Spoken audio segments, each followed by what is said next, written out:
On behalf of the SCIC and the Academy, thank you so much for being here and being a part of this program. To begin with, what we'd like to do is, as you know, Dr. Reinhard Krauss, he is actually not able to be with us in person because he is in Berlin or Spain, I think. Right now, he was in Berlin, and last night when we were talking, I believe he was in Spain. So we'd like to start with a welcoming message from him via a video. So if you'll give me a second, let's turn off the lights and we'll play that. So 1 second. Good morning. On behalf of the Academy for Judaic, Christian, and Islamic Studies, I would like to warmly welcome you to this educational symposium. I would have loved to be with you in person to greet and hug old friends and to make new ones. But I'm currently in Germany's capital, in Berlin. I'm particularly happy that this symposium has been organized as a partnership project between the South Coast Interfaith Council and the Academy. Together is better, as they say. Both our organizations share a vision of a world in which our different religious traditions are celebrated as mutually enriching. Firstly, I would like to thank the planning committee for dedicating much energy, great imagination, and countless hours to make today's gathering possible.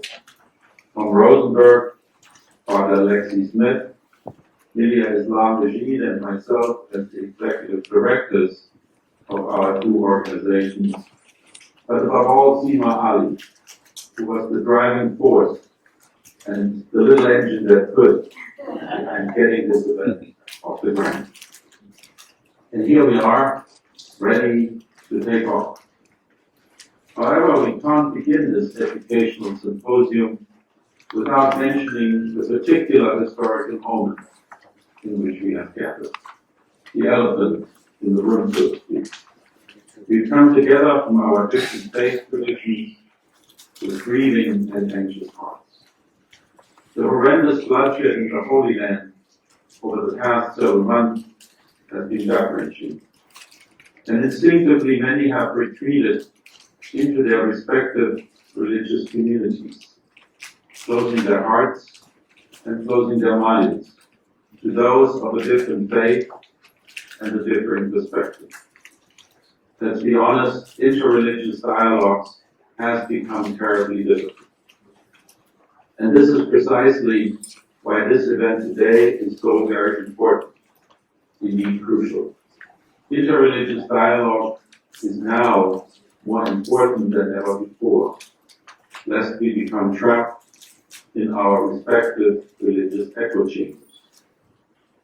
To take some, perhaps small steps out of these echo chambers, our focus today is the city which all three Abrahamic traditions deeply revere and treasure, Jerusalem.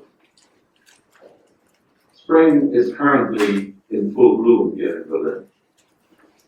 Imagine for a moment taking a walk with me through one of the many city parks here.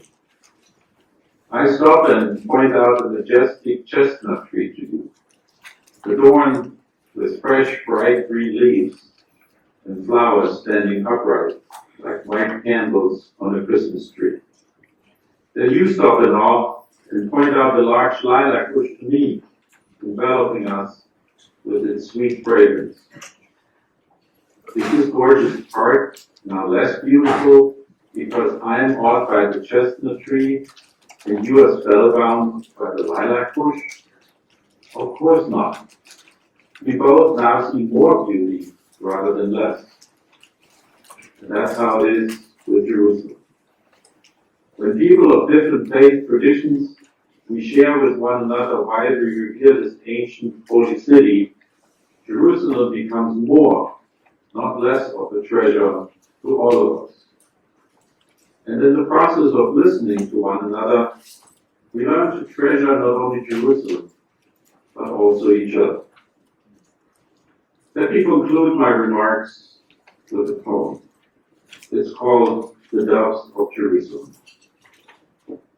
I love the doves of Jerusalem, which sail and squabble over the Temple Mount and nest impartially in the Western Wall, in the Dome of the Rock, and the Yeshivat Torah Yosef, and the Museum of Al-Aqsa.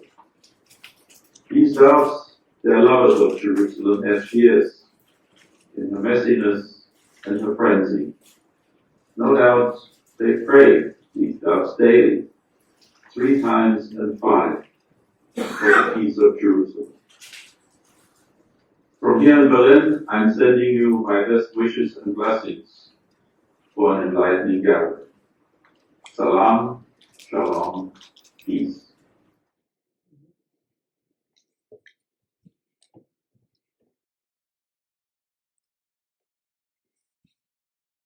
So my name, as I stated a little bit ago, is Milia Islam-Majeed, and I serve as the Executive Director of the South Coast Interfaith Council.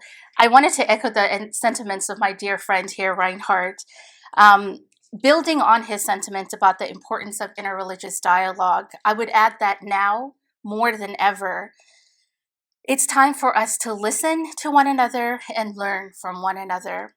We gather here today to do precisely that, to listen, to learn, to reconnect to that which binds us together, that of a shared history built on faith amidst a place that is sacred to so many, especially Christians, Muslims, and Jews worldwide, that of Jerusalem. That said, I also fully acknowledge that to say that we sit here together today without heavy hearts and a deep sense of sadness about what we're witnessing in the world today, as stated by Reinhard, would be untrue, for our heart's pain in seeing the pain of others.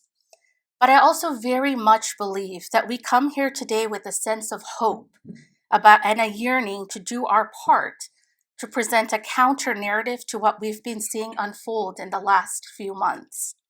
This is what we aim to model today, a demonstration of the good and the holy that can come about when we choose to be together, when we choose to authentically be who we feel God is calling us to be it a Christian, a Jew, a Muslim, or people of any other faith, and granting the same rights to others, even when they respond to this divine call in ways that is different from our own.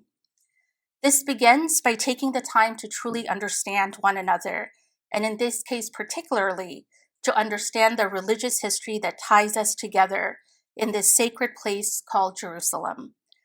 For it is that then leads us to respect, which then contributes significantly to the development of meaningful relationships between each other. And it is these relationships in which we desire the good of the other that ultimately builds the foundation for lasting peace. Like Reinhard, I would be remiss not to acknowledge the tremendous work of the committee that put this program together, being led by the vision of SCIC co-president Sima Ali. Sima, I'd like you to stand if you could, if you're in this room. There she is. Thank you, Sima. Also, if I may, I would love for the members of the committee to also stand so we may recognize them for the countless, and trust me, there were countless hours of hard work and dedication that was put into this labor of love. So if I could ask the committee to just stand real quickly as well, so we can acknowledge their work. Thank you so much. I want to equally express my gratitude to the esteemed panelists, to all the volunteers, and most especially to you for being here today.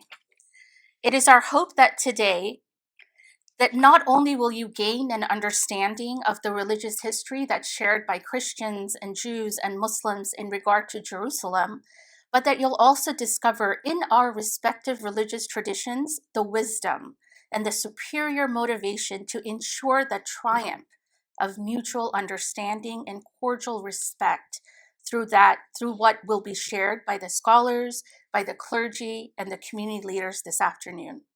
So again, on behalf of the SCIC, I thank you for being here today, and I look forward to many such similar gatherings in the near future as we consciously choose to be together and model what it means to live in peace, in understanding, in friendship, and in love of one another. At this moment, I'd like to introduce our Master of Ceremony, which will be Father Alexi Smith, who will then introduce our guided meditation and take over the rest of the program. So please, Father Alexei, thank you so much, everyone.